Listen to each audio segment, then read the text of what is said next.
Hi, it's John from North Star Nursery, Garden and Home, your coastal gardener. I have been getting so many questions lately about how to handle rhododendrons when they're done blooming. So first of all, I want to kind of talk about rhododendrons in general. Here on the coast, we are really blessed with the fact that they do so incredibly well here with almost little to no care. And what I'm offering you is that they could look even better if you actually paid attention to them twice a year.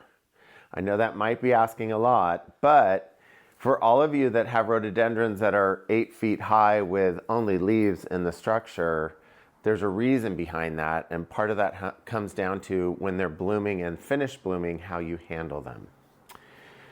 They will continue to grow and grow and grow and grow.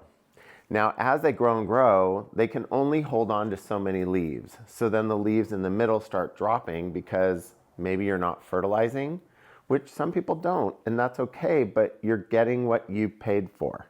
So you have to remember that when it comes time to kind of enjoy them.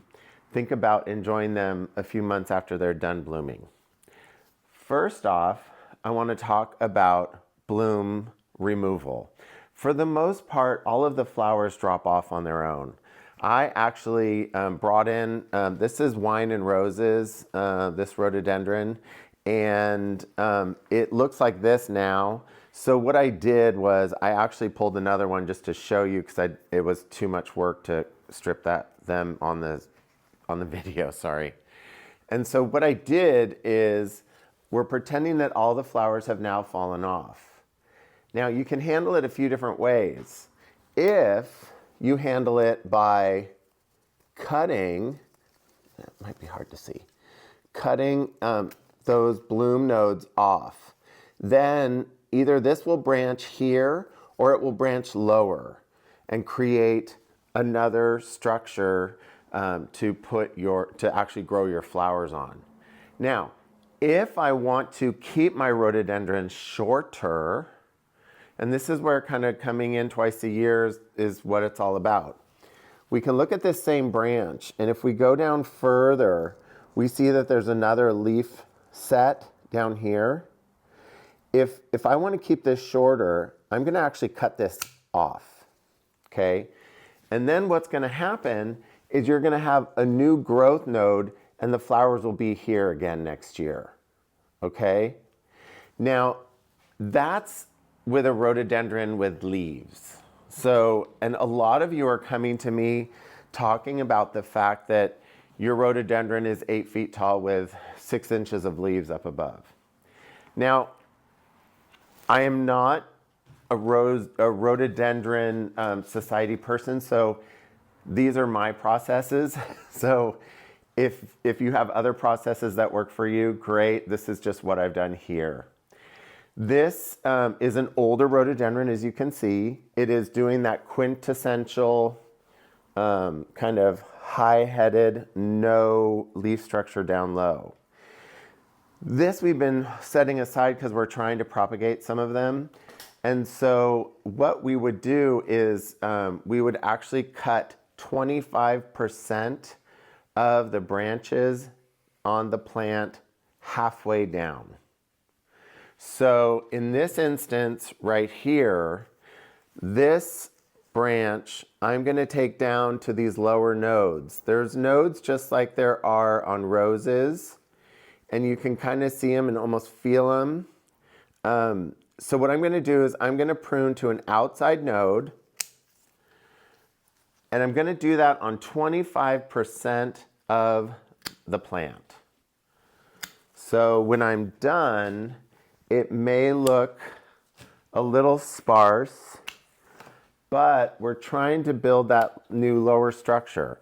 Now, sometimes rhododendrons don't like being pruned hard like this. So it might be that you're doing this as an experiment, because if you're frustrated with your rhododendron because it's 8 feet tall with 6 inches of leaves, then it's either try this or yank it out. And I always say, if you have an established root system already doing what it's supposed to be doing, please save it. So maybe that ended up being more like 50%. I was a little aggressive, but I'm going to try to propagate those. So I would do that. And then when they're done blooming, the Rhododendron Society says Father's Day is a good time to fertilize them. I would say you could go ahead and, if you have an older rhododendron that you've just pruned like this, to go ahead and, once you're done pruning, to fertilize it. And then if it was now, you would fertilize now, and then you could go ahead and fertilize again in June around Father's Day. When it comes to fertilizer, there's a few different ways to handle it. If you have an older rhododendron that isn't so happy and you're trying to prune it back, you want to kind of deliver the nutrients a little bit faster. So one way of doing that is a water-soluble fertilizer. So if you think of it like if you take a pill, it takes a while for that pill to break down in your system and get into your body. Whereas if you have an IV, it's going to get to the system of the plant much quicker and to your body. So this is Maxi. It's an acid formula. Our soils here are acidic. This would just be another addition to what you're doing. This is the traditional kind of granular organic azalea, camellia, gardenia food that we've always carried. This is great. I would suggest using it 3 times a year. The 3 times for me would be probably right after bloom, also again around Father's Day, and then I would give it another hit in early fall, late summer. The other, if you need like an all-purpose fertilizer, this is the all-purpose. That works very well for them in ground because our soil is acidic.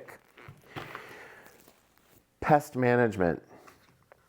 Rarely do they actually have any problems with pests.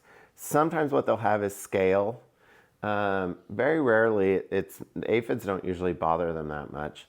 But horticultural oil would be what you would use. Spray once a week for 3 weeks, making sure the plant's thoroughly watered before you spray. So here is kind of, I don't like carrying chemicals here. So this is the only chemical we carry in the nursery.